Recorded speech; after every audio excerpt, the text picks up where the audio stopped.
In early January of 2025, a satellite captured a curious image of something happening in the Chinese megacity of Guangzhou near the country's southern coast. A dry dock in the city was busy constructing this strange-looking ship, something that a handful of foreign intelligence analysts at the time suggested could be a Chinese landing vessel. And then only a couple of months later, in March of 2025, the completed vessel and two other similar-looking ships were spotted by satellites again, this time off of China's far southern coastline, practicing a series of interesting maneuvers. This time, the satellite captured the three barges connecting together to form a huge causeway from the rearmost barge, and then through the front barge directly towards a beach, with accompanying Chinese civilian cargo ships and ferries practicing right alongside them.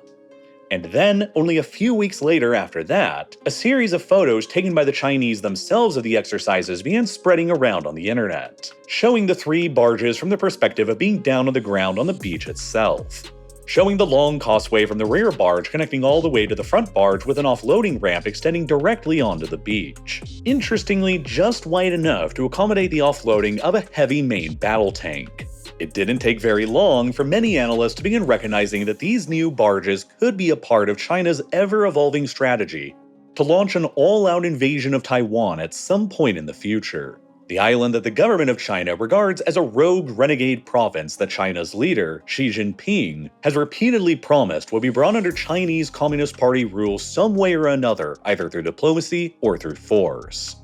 Of course, one of the biggest obstacles that has been standing in the way of an all-out Chinese invasion of Taiwan for decades has been the fact that Taiwan is an island. And in order to get their army over to that island, China will need to transport their soldiers, vehicles, and equipment over the sea in a titanic amphibious invasion, like a modern 21st century version of the D-Day invasion of Normandy during World War II. And China is aware that any amphibious invasion of an enemy consists of two different steps. The first step is rather straightforward, and consists of actually assaulting the beach, storming and overcoming local enemy positions, and establishing a localized beachhead. The second step is more complicated, and is likely what these new barges are designed to help out with. After the initial beachhead is established, the invading force has to make the beachhead sustainable in order to actually hold on to it, and to expand their control even deeper into the enemy's territory. The beachhead has to be logistically supplied with adequate amounts of reinforcements, ammunition, fuel, food, medical supplies, and other materials to make sure that they don't just run out of supplies surrounded by hostile territory and implode in on themselves. So in order to make a beachhead sustainable, the invading force usually has to take over a nearby port that's ideally closely located to the initial beachhead, through which they can then begin bringing in all of their necessary supplies and reinforcements for the troops to hold the beachhead and then expand beyond it. But in most cases, securing a nearby enemy harbor to the beachhead that's still perfectly intact is no easy feat. During the Allied amphibious invasion of Normandy during World War II, the Allies' solution to this problem were the now famous Mulberry Harbors, which have no doubt been studied extensively by Chinese military planners for a possible Taiwan amphibious invasion today. Rather than spending huge amounts of time and resources trying to capture well-defended enemy-occupied ports, that would probably be sabotaged and damaged anyway and take even more time to repair and bring back online, the Allies' solution was to simply bring their own temporary portable harbors to the coast of Normandy instead. Merely hours after the Allies had established their beachheads in Normandy after the initial D-Day amphibious assaults, the many sections of the Mulberry Harbors were towed from England across the Channel and put into position in two different beachhead locations, Mulberry A and Mulberry B. The Mulberry Harbors basically consisted of a series of floating breakwaters, pontoons, piers, and floating roadways that the Allies were then able to stitch together and use to rapidly offload reinforcements and supplies through onto the beachheads, which enabled them to become sustainable and to be able to expand deeper into the interior without the need to spend crucial time and effort capturing any of the sabotaged German-occupied ports in northern France instead. Nonetheless, even during this operation, Mulberry Harbor A was destroyed by a violent storm just a few days after it had been established, limiting the Allies to the use of only Mulberry Harbor B for the next several months. Now, for China's modern considerations for a 21st century amphibious invasion of Taiwan, there are many geographic facts about this part of the world that will make it even harder to pull off than the Allied invasion of Normandy was. The distance that the Chinese invasion fleet will have to travel across the Taiwan Strait will be roughly similar to the distance that the Allied invasion fleet had to travel across the English Channel. And just like the Allies experienced in Normandy in 1944, the Chinese can also expect that Taiwan's defenders today would likely sabotage their own ports rather than risk them falling into Chinese hands intact.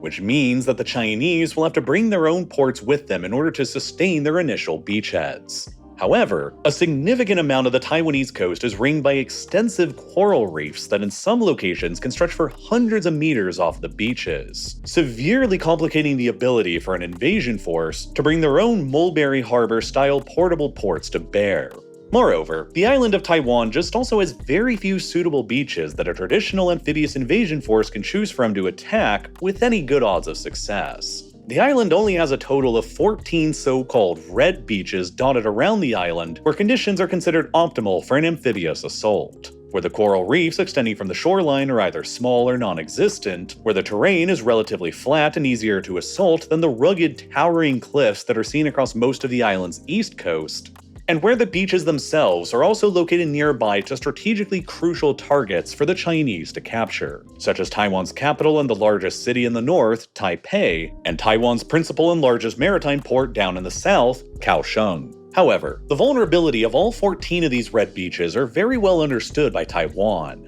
and so they're consequently the most heavily fortified and well-defended beaches on the entire island, making any traditional amphibious assaults on them a difficult task. All of these problems, though, can potentially be solved by China's new invasion barges that have been spreading around the internet these past few months, which Western intelligence sources have nicknamed the Shuikao class of vessels, literally Mandarin Chinese for water bridge. When hypothetically approaching the Taiwanese coast, these Shuikao barges, which will probably always operate in pairs of 3, will carefully position themselves one after the other in a row, with the smaller barge of the trio in the front, the medium-sized barge in the center, and the largest-sized barge back in the rear. Each of the barges carries a set of super heavy retractable legs with them on board. When the barges are still in transport, these legs will be retracted and stowed above the ship. But once they're in position near the beachhead, the legs will be lowered to pin them down to the seabed beneath them and to lift their hulls out of the water, giving them increased stability in the choppy coastal waters, almost like miniature offshore oil platforms. Each of the barges also has a tower in their front and a long bridge stored on their decks while in transport.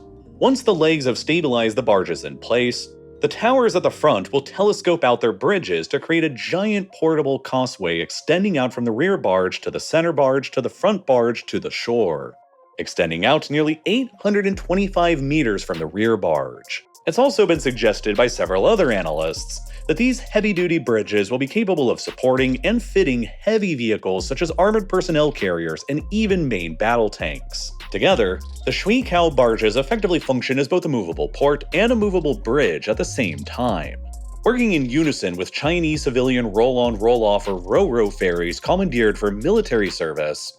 The People's Liberation Army can then rapidly dock these ro-ro ferries carrying vehicles with the larger rear barge and disgorge their heavy vehicles and equipment into it. They can then rapidly storm ahead across the causeway and directly onto the beachhead. Two analysts affiliated with the China Maritime Studies Institute, J. Michael Dahm and Thomas Shugart, argued in a paper they wrote in March 2025 about these Shuikao barges that they would likely be capable of offloading onto the beach an entire heavy combined arms battalion, including roughly 150 vehicles, in only about 40 to 60 minutes after they had extended their causeway.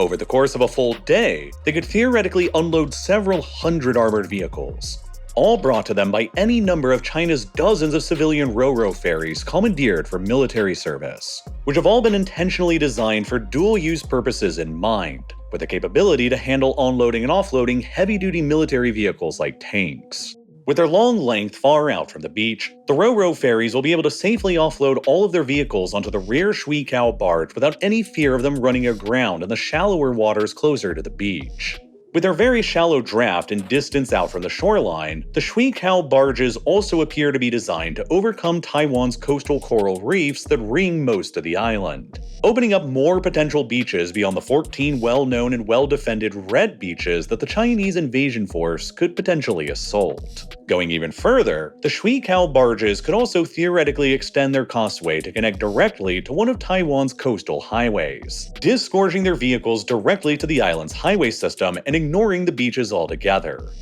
This is potentially the biggest threat that the new Shui-Kao barges pose to Taiwan's defense. They've been estimated by some analysts to potentially expand the number of beaches that the PLA could land at on Taiwan by around 40, on top of the original 14 red beaches, greatly expanding the number of potential beaches that the Taiwanese will now have to consider preparing for their defense, and risking them spreading out their limited resources too thin and leaving behind weaker, vulnerable defenses at some beaches that the PLA could find and exploit during an invasion scenario. The PLA would likely only utilize the Shui-Kao barges after their Navy and Air Force had already achieved maritime and aerial supremacy, and after the initial beachheads on the shore have already been established by the first wave of D-Day-style amphibious assaults, granting the PLA the ability to then rapidly offload their heavy equipment and supplies onto the island to press on the assault deeper into the island's interior. If the Shui-Kao barges arrive too early without PLA maritime or aerial supremacy established first, they'll just be sitting ducks while trying to offload their equipment and will be easy targets to defending missiles, drones, and artillery.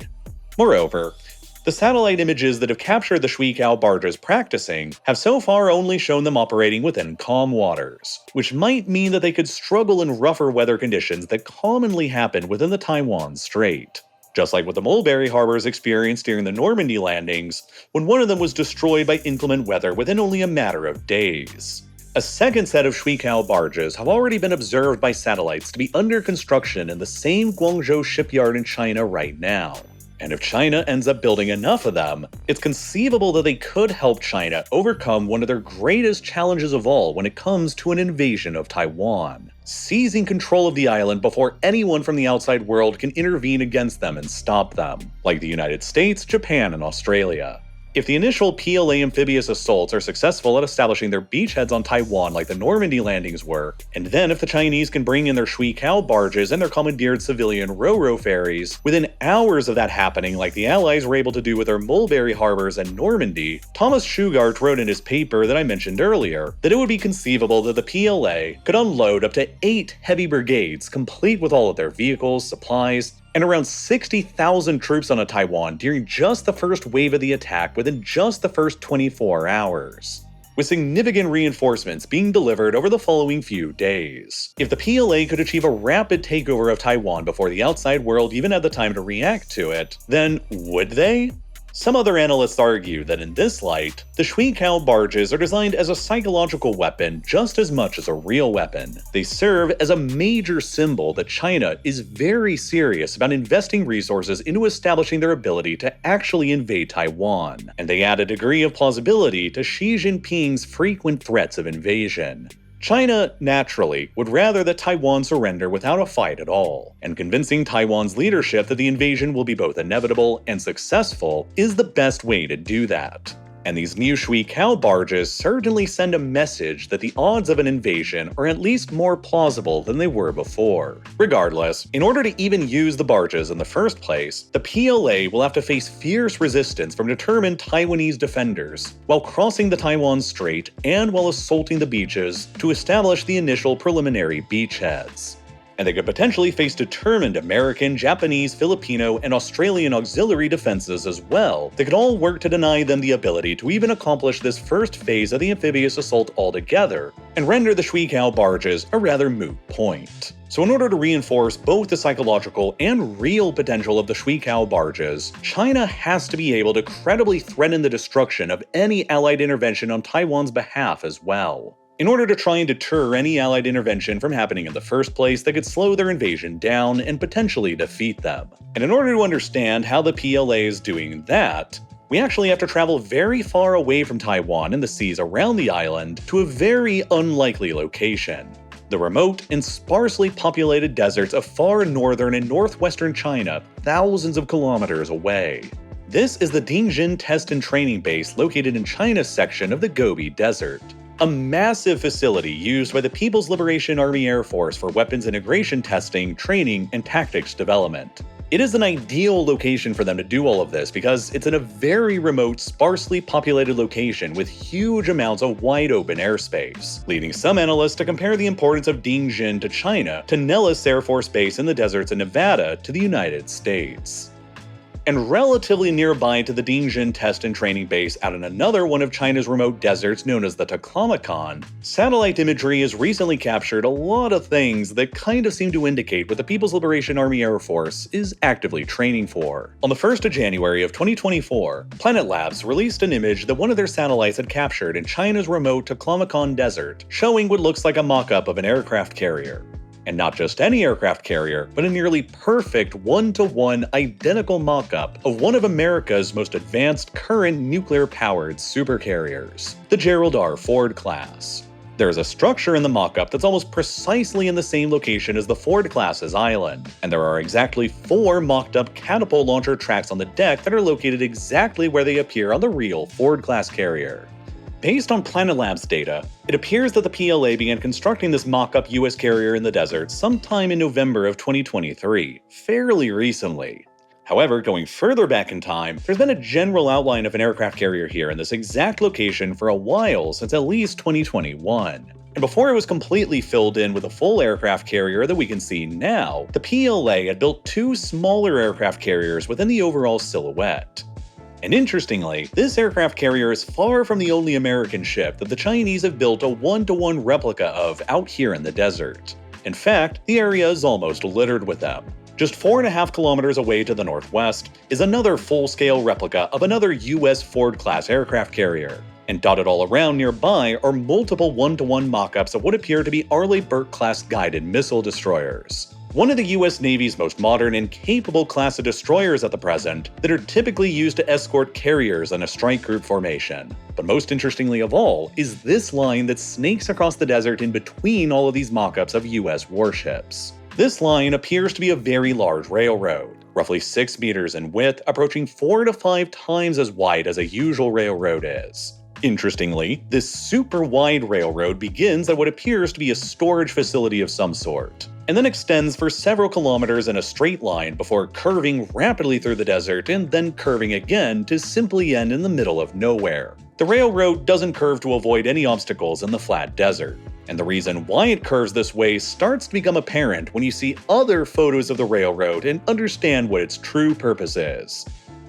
Yeah. The PLA is using the railroad to load up one-to-one models of US warships like the Ford-class aircraft carrier, and then sends them down the railroad to simulate a moving target for the Air Force and Rocket Force to fire at. That curve through the desert appears designed to simulate a carrier's evasive maneuvers through the ocean that it would take to avoid an incoming missile.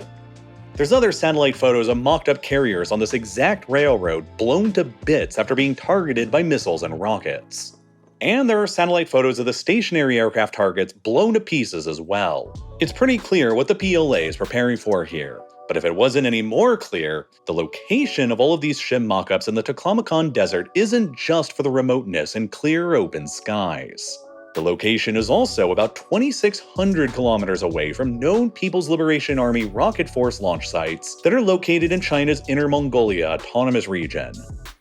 which is just about the same distance to simulate long-range missile strikes from the interior of central China into the South China Sea, a region that China claims almost in its entirety against the competing claims of the Philippines, Vietnam, and Malaysia. Far away in the similarly remote deserts of Inner Mongolia near to those PLA Rocket Force launch sites is another curious creation that the PLA built here around the end of the year in 2022, which might not look like very much at first until you see this other satellite image below it with the same roads highlighted in red. This is an almost exact one-to-one mock-up of the area around the presidential office in downtown Taipei, the capital city of Taiwan, that is similar to the National Mall in Washington, D.C., that's the site of most of Taiwan's most critical and sensitive government offices and buildings. Conveniently located nearby to a PLA Air Force aerial bombing and gunnery practice range, this mock-up is likely being used by the PLA Air Force to simulate aerial strikes on the most sensitive part of the Taiwanese capital, China's testing of aerial attacks here and their testing of anti-ship missiles at the site in the Taklamakan Desert on one-to-one mock-ups of US warships that sometimes even move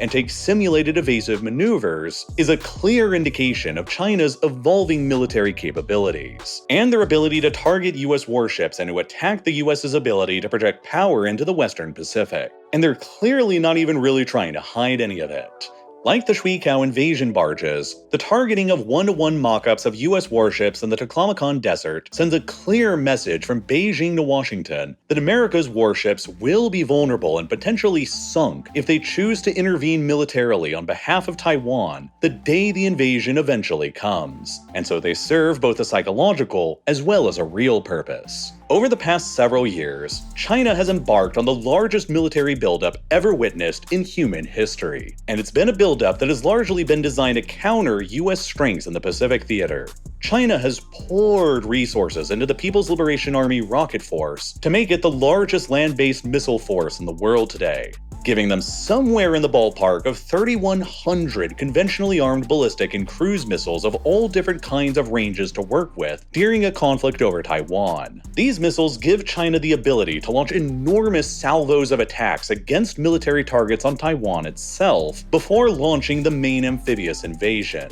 And they also give China the ability, if they so choose, to attack US and allied military targets throughout the Western Pacific from the relative safety of the Chinese mainland as well, with hundreds of their longer-range conventional missiles capable of striking targets accurately as far away as Guam. The fear on the American side is that China is equipped with enough of these anti-ship missiles to attack virtually every US warship in the South China Sea and nearby Taiwan, with enough firepower to overwhelm each individual ship's own onboard missile defense systems. The US, of course, is well aware of the Chinese missile threat to their surface warships, which is a major part of why the US military has shifted so much to a strategy of countering China by positioning air, missile, and rapid amphibious response assets of their own nearby to Taiwan on land bases in Japan and the Philippines instead. But China has been hard at work developing other counters as well. China has a vastly larger capacity to construct new ships than the US or any other country in the world has. The US currently only possesses 4 state-owned shipyards, while China possesses dozens of them.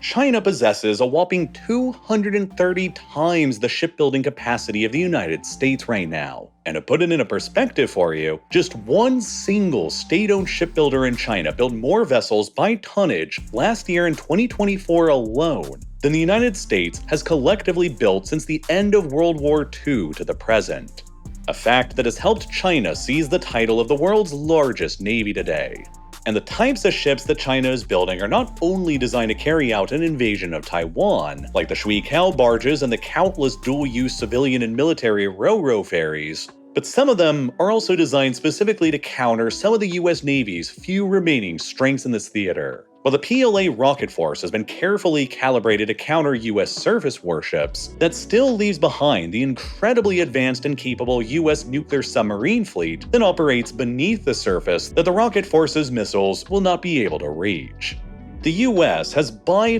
far the largest and the most competent nuclear submarine fleet in the world that could be brought to bear on China's Taiwan invasion fleet as it crosses the Taiwan Strait. But China is working on counters to this advantage as well. One of the ways that the geography of the Taiwan Strait actually benefits China in this way is how relatively shallow it is.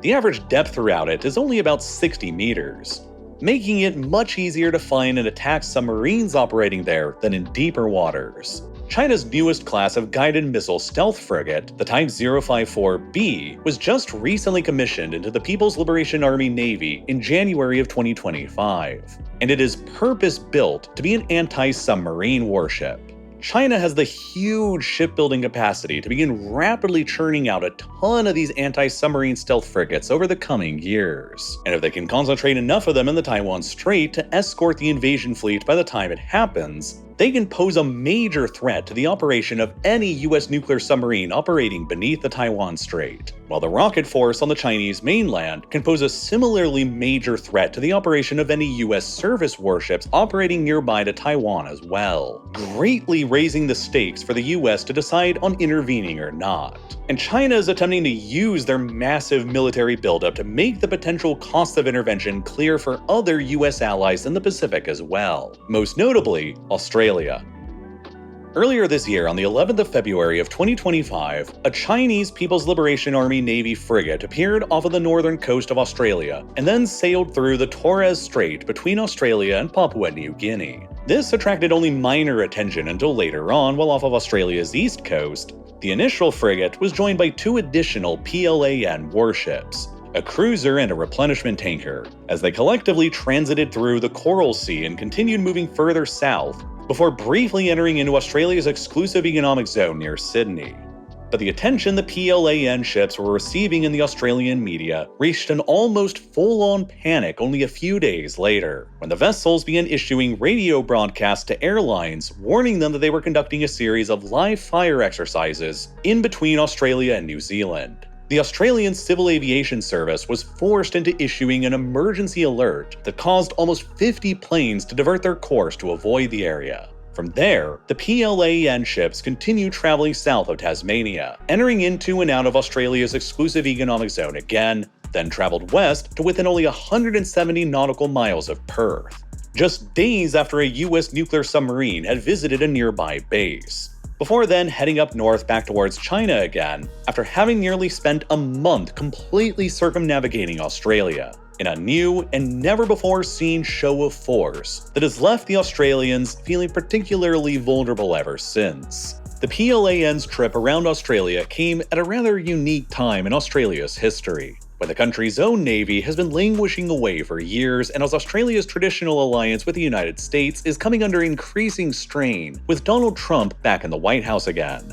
Australia's modern navy is currently in a dismal state, and it's the smallest and most outdated it's been since the Second World War. The PLAN frigate and cruiser that circumnavigated the Australian continent carried with them a combined total of 144 vertical launch missile cells. Interestingly, pretty close to the entire Australian Navy's 10 warships combined total of just 200 vertical launch missile cells. It was also the furthest south that the PLAN has so far ever sailed, and the message it sent to Australia was crystal clear. Even though Beijing said that the warships were constantly operating within international waters, and they had every legal right to do so as every other navy does all the time, the message that the Australian homeland was vulnerable to Chinese military action in the event of Australia or US military bases in Australia intervening to defend Taiwan during an invasion scenario was clear as day. And it came as China's navy has continued expanding its reach in other areas as well. The same month as the PLAN flotilla was busy circumnavigating Australia, the Japanese defense minister stated that PLAN warships had passed through the waters around the country's southern Ryukyu Islands between the Japanese mainland and Taiwan a total of 68 times throughout 2024. A massive increase in frequency from the only 21 reported times that they did so back in 2021. A few months later, in June of 2025, the same Japanese defense minister said that one of the PLAN's aircraft carriers, the Liaoning, was spotted out in waters to the east of the island of Iwo Jima, marking the first known time that a Chinese aircraft carrier has ever sailed beyond the so-called second island chain, the rear line of defense the US employs against China that is centered on Guam. And perhaps most notably of all, there's the enormous construction project that satellites have recently captured going on just to the southwest of China's capital city, Beijing. Taking a closer look at the site, this was what it looked like when taken by satellite imagery on the 5th of February 2022. Just a little over 3 years ago before this video's production. It doesn't really look like very much of note is happening yet. But then simply fast forward the clock by a year to the 25th of February of 2023, and you'll see that the entire area has been completely cleared out of everything that used to exist there, with all of the previously existing residential buildings flattened and erased. Then fast forward the clock by a little over another year to the 26th of June of 2024, and you'll see another huge change with a massive new monumental construction project taking shape in the area. with the whole place now looking basically nothing like it used to back in early 2022. Fast forward just about another year later to March of 2025, and you'll notice a complex of buildings taking shape in the center and with dozens of construction cranes still active, making this appear to be a truly enormous construction effort. Chinese government websites have not publicly commented on any of this construction to date, and the Chinese government has refused to answer any questions pertaining to the construction site by journalists. That has left a lot of speculation online as to what exactly this huge construction project going on actually is. And to most outsiders, it certainly appears to be something military related. The final image of the construction site taken in March of 2025 appears to show around 100 construction cranes active at the site that are busy building deep subterranean tunnels, facilities and passageways that all seem to be being reinforced by thick layers of concrete, making whatever is going on here appearing to be an extremely sensitive military PLA site. The area is truly huge, coming in at around 1,500 acres or 5 square kilometers in total, or in other words, roughly 10 times the size of the Pentagon near Washington, D.C., the building that is usually regarded as the world's largest office building currently. Some high-ranking US defense officials have voiced their belief that the site is being constructed to offer greater security for high-level Chinese officials from advanced US bunker buster munitions during a time of war, or even from US nuclear weapons, as evidenced by all of the extensive and deep subterranean construction going on at the site and all of the secrecy surrounding it. It's probable that with the site being built so close by to Beijing, this new complex captured in satellite imagery could become the PLA's new top military headquarters and serve as China's wartime command center during an invasion of Taiwan scenario, serving a highly similar role as the Pentagon does for the United States military, but on a vastly larger physical scale. As often concerns the People's Republic of China, however, matters of such importance as massive subterranean military fortresses, barges designed for huge armored amphibious invasions, and remote airfields designed for target practicing of US warships in the Taiwanese capital are rarely ever mentioned or discussed publicly by the country's government. While China has spent the past several decades gradually opening itself up to the world, China has also continued growing even more authoritarian and centralized around the leadership and vision of Xi Jinping. China is currently ranked as the third least free country in the world in terms of freedom of the press, just barely behind the blatantly totalitarian states of North Korea and Eritrea. There are still many elements about China that remain closely guarded and highly sensitive subjects of the state. And perhaps none of them are as controversial, muddied by propaganda, and misunderstood as the events that took place 36 years ago at Tiananmen Square in Beijing in June of 1989. You're probably already pretty familiar with this event, and you've probably heard of it by any number of different names that people with all kinds of different agendas have attempted to label it as. The Tiananmen Square Massacre, as it is often referred to in the West, the June 4th incident, as it is usually referred to in China, or the more vague Tiananmen Square incident or uprising. Many of the images taken from the events that took place around Tiananmen Square in 1989 have become some of the most famous photographs ever taken in history. Like the Tank Man photo that shows a lone, never-identified, unknown man standing in front of a column of People's Liberation Army tanks leaving from the square, merely hours after the army had just violently cleared the square out of tens of thousands of student-led protesters. The details of what exactly happened over the 48 hours before this photograph was taken while the PLA cleared Tiananmen Square out is one of the most contentious subjects of the entire 21st century. The official Chinese government story is that only 241 people were killed during the army's 2-day operation to clear out the square of protesters. But multiple outside Western sources at the time reported much higher figures. The US ambassador to China at the time, who was present in Beijing, reported that a minimum of several hundred people had been killed. Hospital records from Beijing that were compiled shortly afterwards recorded at least 478 deaths that were likely caused by the events. Amnesty International initially put their estimate for the dead at between several hundred and close to 1,000, while the Chinese Red Cross initially gave a figure for around 2,600 deaths during the incident before withdrawing their claim under Chinese government pressure, and the Swiss ambassador to China at the time gave a similar figure of around 2,700 deaths. while there are also less credible estimates from the British ambassador to China at the time, who initially gave a dramatically higher minimum figure of 10,000 deaths, but who then later revised his estimate down to between 2,700 and 3,400 deaths instead.